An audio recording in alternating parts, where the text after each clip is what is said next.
Hello everyone, আজকে আবার চলে এসেছি একটা দুর্দান্ত রেসিপি নিয়ে। রেসিপিটা দেখে তো সত্যি খুব লোভনীয়, কিন্তু খেতে ভারী মজাদার। তো বন্ধুরা, আমার চ্যানেলে তোমাদের অনেক অনেক স্বাগত। আর তোমরা কোথা থেকে ভিডিওটা দেখছো অবশ্যই কিন্তু এটা কমেন্ট করে জানাবে। আর ভালো লাগলে অবশ্যই লাইক করতে কিন্তু ভুলো না। তোমরা অনেকেই আমার ভিডিও দেখো কিন্তু লাইকটা করে যেও না। তো প্লিজ বন্ধুরা, আজকে আমি রিকোয়েস্ট করছি একটু লাইক করে যেও। তো চলো, আজকে বানিয়ে ফেলেছি পটলের দোরমা। পটলের দোরমা তো তোমরা সকলেই খেয়েছো, কিন্তু আজকে আমি বানাচ্ছি চিংড়ি মাছ দিয়ে পটলের দোরমা, যেটা ভারী সুস্বাদু খেতে। তো চলো দেখো, প্রথমে আমি পটলটাকে নিয়ে নিয়েছি। বেশ বড় বড় পটল নিতে হবে একটুখানি। দোরমার ক্ষেত্রে একটু বড় পটল হলেই সব থেকে বেশি ভালো হয়। তো দেখো, পটলটা আমি নিয়ে নিয়েছি। আর পটলটার সাইজটা আমি তোমাদের দেখিয়ে দিচ্ছি। প্রায় একটা হাতের হাফ হাতের সমান পটলটার সাইজ। তো বুঝতেই পারছো। তাহলে চলো এবার পটলগুলোকে একে একে কেটে ফেলি। আর আমার ভিডিও দেখতে কি তোমাদের কোনো অসুবিধা হয় সেটাও কিন্তু একটা ছোট্ট কমেন্ট করে জানিও, তাহলে আমি অনেক উপকৃত হব। আর বন্ধুরা, কদিন ধরে আমার প্রোফাইলের রিচটা একটু ডাউন হয়ে গেছে। তো সেই ক্ষেত্রে যদি তোমরা একটু একটা আমাকে কমেন্ট করে দাও ভালোভাবে, তাহলে আমার প্রোফাইলের রিচটা একটু আপ হয়ে যাবে। তো চলো এবার পটলটাকে কেটে ফেললাম। প্রথমে একটু গাটা ছুলে নিলাম, তারপরে একদিকের মুখটা একটু বড় করে কাটলাম, আর অন্য পাশের মুখটা আমি একটু ছোট করে কাটলাম। আমি আজকে একদিক থেকেই পুরটা বার করব, একদিকের পুর বার করব না। তাতে গিয়ে পটলের থেকে পুরটা বেরিয়ে যাবে না, আর পটলটাও খুব সুন্দরভাবে আপনার হয়ে যাবে। তো দেখো বন্ধুরা, এখানে আমি এখন পটল থেকে পুরটা বার করব। একে একে সমস্ত পটল থেকে এরকমভাবে একটা চামচের পেছনের সাহায্যে, চামচের যে পেছন দিকটা সেই সাহায্য নিয়ে একে একে সমস্ত পুরগুলোকে বার করে নিলাম। এরপরে দেখো বার করা হয়ে গেছে। তো চলো এবার আমি একটা বাটি নিয়ে নিচ্ছি, তার মধ্যে কিছু কাজু বাদাম দিয়ে দিই, আর তার সাথে দিয়ে দিচ্ছি কিছু সাদা সর্ষে। এটাকে আমি মোটামুটি 1 থেকে 1.5 ঘন্টার জন্য ভিজতে বসিয়ে দেবো। একটু জল দিয়ে দিলাম, জল দিয়ে এটাকে ভিজিয়ে নিলাম।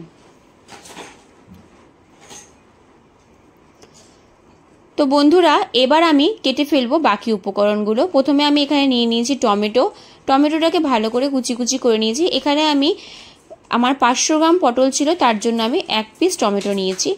1 পিস টমেটোই এখানে যথেষ্ট। আর তোমরা যারা টমেটো খেতে পছন্দ করো না, বা যাদের টমেটো খাওয়া বারণ, বা তা কোনো অসুবিধার জন্য টমেটো খেতে পারো না, তারা কিন্তু টমেটোটা স্কিপ করতে পারো, কোনো অসুবিধা নেই।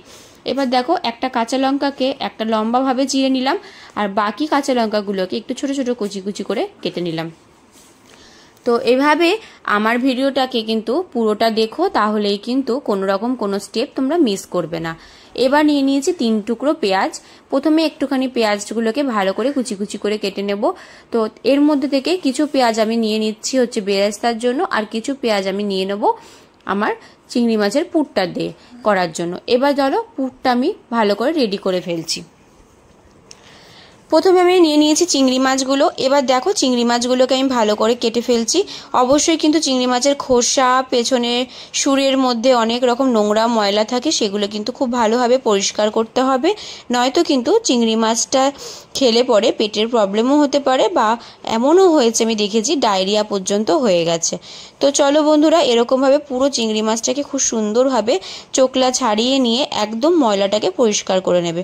তোমরা চাইলে মাথার দিকের অংশটা আলাদাভাবে ভেজে মাথা বাটাতেও ইউজ করতে পারো, কিন্তু আমি এখানে আর নিইনি, আমি আজকে এটা ফেলে দিয়েছি।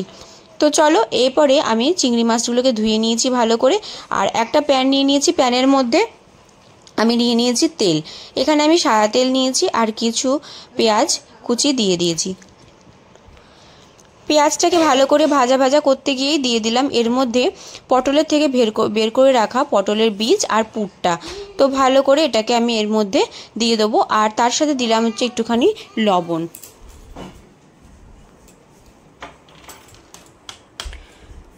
আর তারপরে দিয়ে দিলাম সামান্য পরিমাণে হলুদ, আর এর মধ্যে দিয়ে দিচ্ছি টমেটো কুচি আর লঙ্কা কুচি দিয়ে ভালো করে আমি এটাকে ভাজা ভাজা করে নেব। দেখতেই পাচ্ছ বন্ধুরা, জাস্ট একদম হালকা তেলে এটাকে ভাজা ভাজা করে নিতে হবে। তারপরে দেখো, পুরো ভাজা ভাজা হয়ে গেছে, তেলটা অনেকটাই ছেড়ে দিয়েছে পেঁয়াজের থেকে আর টমেটোর থেকে। তারপরে গিয়ে এখানে আমরা দিয়ে দেবো চিংড়ি মাছ। কিছুটা চিংড়ি মাছ আমি এখানে প্রথমে অ্যাড করব, আর কিছুটা চিংড়ি মাছ আমি পরে অ্যাড করব। তো তো চলো প্রথমে এই চিংড়ি মাছটাকে একটুখানি ভাজা ভাজা করে নিলাম। তারপরে চিংড়ি মাছটা ভাজা হতেই আমি এটা দিয়ে দেবো মিক্সার গ্রাইন্ডারের মধ্যে। তো অবশ্যই কিন্তু এরকমভাবে সামনে জামাই ষষ্ঠী, আর জামাই ষষ্ঠীর দিনে কিন্তু এরকম পটলের দোরমা তোমরা কিন্তু জামাইদের করে খাওয়াতেই পারো, আর দুর্দান্ত স্বাদ হবে বন্ধুরা। একবার তোমরা এইভাবে বানিয়ে দেখো, আর ভিডিওটা ভালো লাগলে আবারও বলছি লাইক করতে কিন্তু ভুলো না।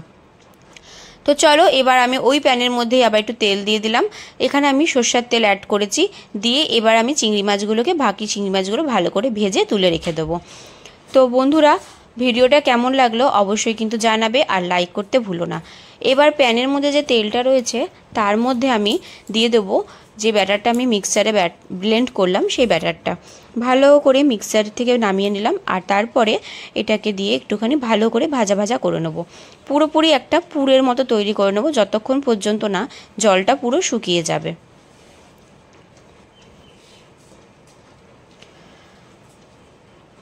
তো এইভাবে পুরো জলটা শুকিয়ে আসলে তেলটা ছেড়ে দিলে পরে আমি ওপর দিয়ে বাকি যে চিংড়ি মাছটা ভেজে রেখেছিলাম সেটাও আমি এখানে অ্যাড করে দিলাম। তো ভিডিওটা কেমন লাগলো ভালো করে জানাবে, আর লাইক করতে কিন্তু ভুলো না।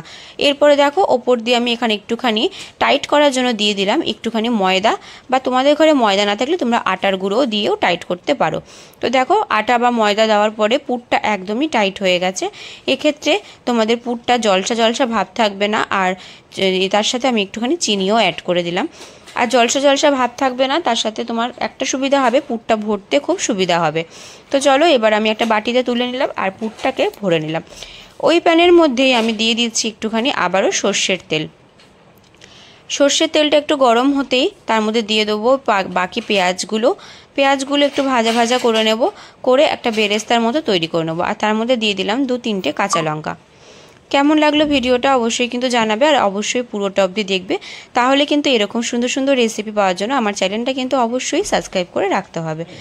এবার দেখো এবার পটলের মধ্যে পুরটাকে পুরো ভরে নিলাম। তো দেখতেই পাচ্ছ আমি ওপর থেকে কিন্তু পুরো একদমই ভরিনি, প্রায় একটুখানি 1/2 ইঞ্চির মতো ফাঁকা রেখেই ভরেছি। তোমরাও এইভাবে ভরে নেবে। আর এদিকে আমি কাজু বাদাম আর সর্ষের পেস্টটাও করে নিয়েছি। তো বন্ধুরা তোমরা অনেকেই দোরমা খেয়েছো কিন্তু সর্ষে দিয়ে খাওনি, তো আজকে এই সর্ষে দিয়ে পোস্তটা দিয়ে একবার করে দেখো, আশা করছি তোমাদের প্রচণ্ডই ভালো লাগবে। এবার ওই তেলের মধ্যে পটলগুলোকে একটুখানি ভালো করে ভেজে নেব।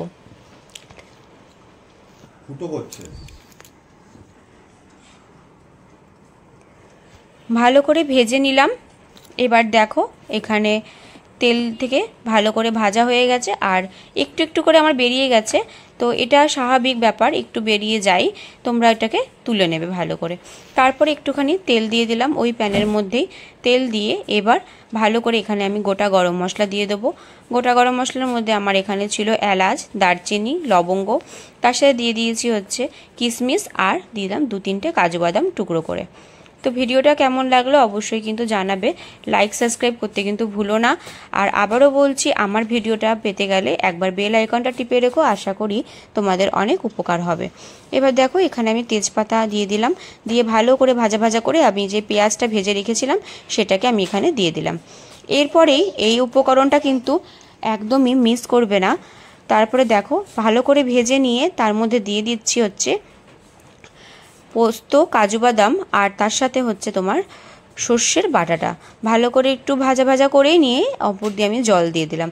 সর্ষে জল তো রয়েছে, সেক্ষেত্রে এখানে বেশি ভাজা ভাজা করা চলবে না, সেক্ষেত্রে অল্প ভাজা ভাজা করে দিতে হবে। আর দিয়ে দিচ্ছি 3 টুকরো কাঁচা লঙ্কা। 3টে কাঁচা লঙ্কা দিয়েই এবার পটলগুলোকে একে একে ছেড়ে দেবো। দেখবে বন্ধুরা তোমাদের পুর কিন্তু একদমই পটল থেকে বেরোবে না, আর খেতে ভারী দুর্দান্ত লাগবে। তো এইভাবে তোমরা বানিয়ে ফেলো, আর আমাকে অবশ্যই একটা কমেন্ট করে জানিও যে রেসিপিটা তোমাদের কেমন লাগলো। এরপরে দেখো সর্ষে দিয়ে আমি আজকে পটলের দোরমা করে ফেলেছি, আর এটা ভারী দুর্দান্ত ছিল খেতে। এরপরে দেখো এটাকে আমি একটা প্লেটের মধ্যে সার্ভ করে নিয়েছি। আর একদমই এটা বলতে হবে যে ঝোলটা কিন্তু খুবই শুকিয়ে ফেলতে হবে, একদম গামাখা তৈরি করতে হবে। তো এইভাবে আজকে পটলের রেসিপিটা তোমাদের কেমন লাগলো অবশ্যই জানাবে। আমার হয়তো রেসিপিতে অনেক বাহারি কিছু নেই, কিন্তু আমি যে রেসিপিটা তোমাদের সাথে শেয়ার করছি একদম যদি তোমরা পার্টিকুলার এইভাবেই তৈরি করতে পারো তাহলে কিন্তু তোমাদের রেসিপিগুলো দুর্দান্ত খেতে হবে। তো রেসিপিতে কী বাসন ইউজ করলাম আর কী জিনিস ইউজ করলাম সেটার দিকে না তাকিয়ে অবশ্যই রেসিপিটার দিকে তাকিও, আর একবার হলেও করে খেও, ভালো লাগলে লাইক করো, সাবস্ক্রাইব করতে ভুলো না। দেখা হবে আবার একটা অন্য